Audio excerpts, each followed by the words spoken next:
দুই দিনের রাষ্ট্রীয় সফরে দিল্লি গেছেন প্রধানমন্ত্রী শেখ হাসিনা। 22 জুন ভারতের প্রধানমন্ত্রী নরেন্দ্র মোদীর সাথে দ্বিপাক্ষিক বৈঠক সহ নানা কর্মসূচিতে ব্যস্ত সময় কাটাবেন প্রধানমন্ত্রী।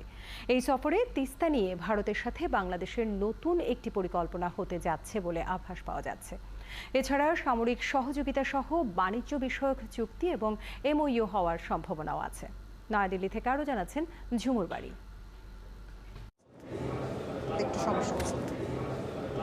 11 দিনের ব্যবধানে ভারতে প্রধানমন্ত্রী শেখ হাসিনার দ্বিতীয় সফর। প্রথমটি ছিল ভারতের নতুন প্রধানমন্ত্রীর নতুন মেয়াদের শপথের আনুষ্ঠানিকতা, আর দ্বিতীয়টি দ্বিপাক্ষিক সফর, যাকে দুই দেশের নিজ নিজ স্বার্থ সংশ্লিষ্ট নানা ইস্যুতে বন্ধুত্বপূর্ণ সম্পর্কটা আরও এগিয়ে নেয়ার উপলক্ষ বলছে ভারতীয় গণমাধ্যম।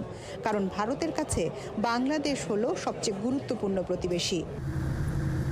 দুপুরে দিল্লির উদ্দেশ্যে ঢাকা ছাড়েন প্রধানমন্ত্রী ও তার সফর সঙ্গীদের নিয়ে বিমান বাংলাদেশ এয়ারলাইন্সের একটি ফ্লাইট বেলা 2টায় হজরত শাহজালাল আন্তর্জাতিক বিমানবন্দর ত্যাগ করে।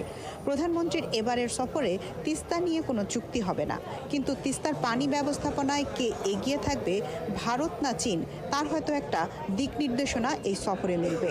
ভিশন স্টেটমেন্ট আছে দুটো, একটা ডিজিটাল কোঅপারেশনের উপরে আর একটি গ্রিন পার্টনারশিপের উপরে, আর এছাড়া কিছু রিনিউয়ালও আছে।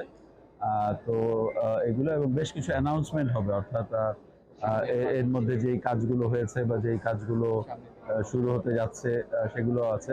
আমরা আশা করছি যে এর ভেতর দিয়ে দুই দেশের মধ্যকার অমীমাংসিত অনেক মৌলিক ইস্যু সমাধানের দিকে আরও অগ্রগতি হবে।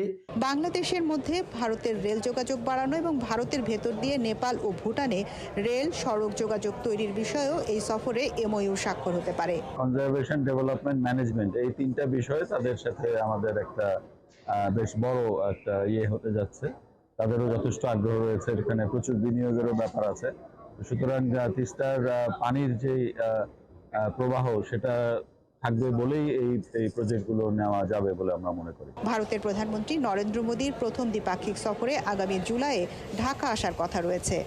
প্রতিবেশী হিসেবে বাংলাদেশ সবার আগে, ভারতের এই ঘোষণা বহু আগের। আগামীকাল যে দ্বিপাক্ষিক বৈঠক রয়েছে, সেই বৈঠকে নির্ধারিত হবে ভারত বাংলাদেশের দীর্ঘদিনের ঝুলে থাকা যে নানা ইস্যু রয়েছে সেটুকু নিজ নিজ দেশ কতটুকু বোঝাপড়া করতে পারলো সামনের দিনের জন্য।